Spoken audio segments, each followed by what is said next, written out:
Good morning, my dear students. Today we are going to see the rest of chapter 10, All Summer in a Day. Last day we discussed till page number 110. Margaret and other students of Venice is waiting for the appearance of sun.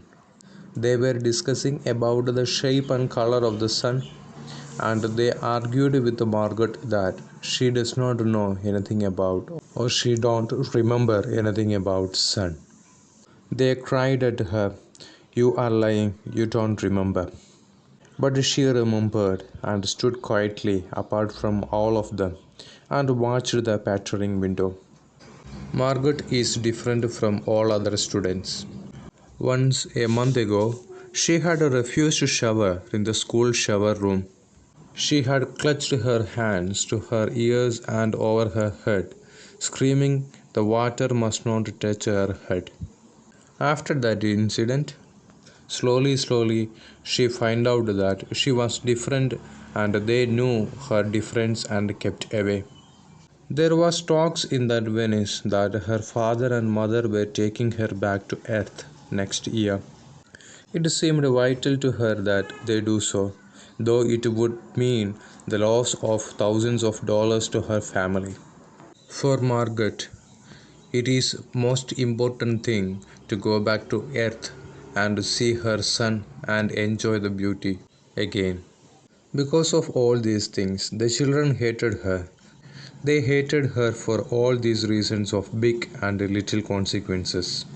They hated her pale snow face, her waiting silence, her thinness, and her possible future. "Get away!" The boy gave her another push. "What are you waiting for?" he asked in a harsh way. Then, for the first time, she turned and looked at him, and what she was waiting for was in her eyes, which means this is the first time that she expressed the anger towards others. She was waiting for the sun, that same fire and heart reflected in her eyes shows that she was extremely angered towards that boy. "Well, don't wait around here," cried the boy in a cruel, violent way. "You won't see anything." Her lips moved. "Nothing," he cried. "It was all a joke, wasn't it?" He turned to other boys and asked. "Nothing is happening today, is it?" They all blinked at him and then, understanding, laughed and shook their heads. Nothing is going to happen today." But this is the first time that Margaret whispered or argued in such a cruel situation. Margaret whispered, "Oh, but this is the day the scientists predict. They say they know the sun." Meanwhile, the boy again seized her roughly and said, "All a joke." He continued, "Hey, everyone, let's put her in a closet before the teacher comes." "No," said Margaret, falling back. They surged about her, caught her up, and bore her, protesting and then pleading and then crying, back into a tunnel, a room, a closet, where they slammed and locked the door. They stood looking at the door and saw it tremble from her beating and throwing herself against the door. She was shaking and knocking at the door because she was frightened. They heard her muffled cry. Then, by smiling, they turned and went out and back down the tunnel just as the teacher arrived. When teacher arrived, she asked, "Ready, children?" by glancing at her watch. Everybody said, "Yes." "Are we all here?" The students said, "Yes." The force of the rain was slowing down.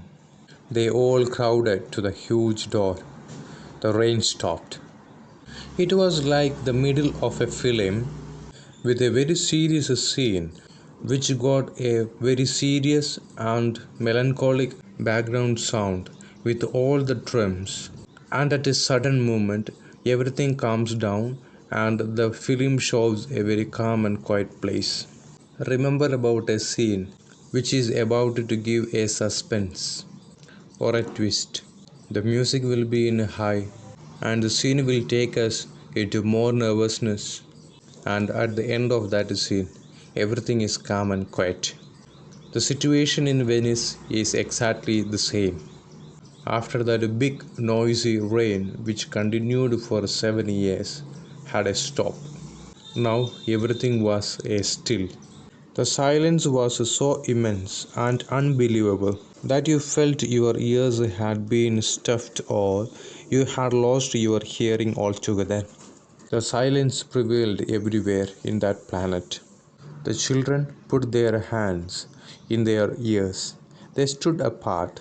The door slid back, and the smell of the silent waiting world came into them. The beautiful, huge sun came out. It was the color of flaming bronze, and it was very large. And the sky around it was a blazing blue tile color. And the jungle burned with the sunlight as the children, released from their spell, rushed out, yelling into the springtime. With happiness and excitement, the children rushed out and they started to run and play. The teacher warned them, "Now don't go too far. You have only 2 hours, you know. You wouldn't want to get caught off." But they were running and turning their faces up to the sky and feeling the sun on their cheeks like a warm iron. They were taking off their jackets and letting the sun burn their arms. "Oh, it's better than the sun lamps, isn't it?" "Much, much better," the students chattered. They stopped running and stood in the great jungle that covered Venice, that grew and never stopped growing tremendously even as you watched it. It was a nest of octopi, clustering up great arms of flesh like a weed, temporarily losing strength, determination, or purpose, flowering in this brief spring. It was the color of rubber and ash, this jungle, from the many years without sun. It was the color of stones and white cheeses and ink, and it was the color of the moon. This paragraph is explaining how the Venice was, its color, different plants in it, and how it stood without sun. The rest of the chapter we will see in the next class.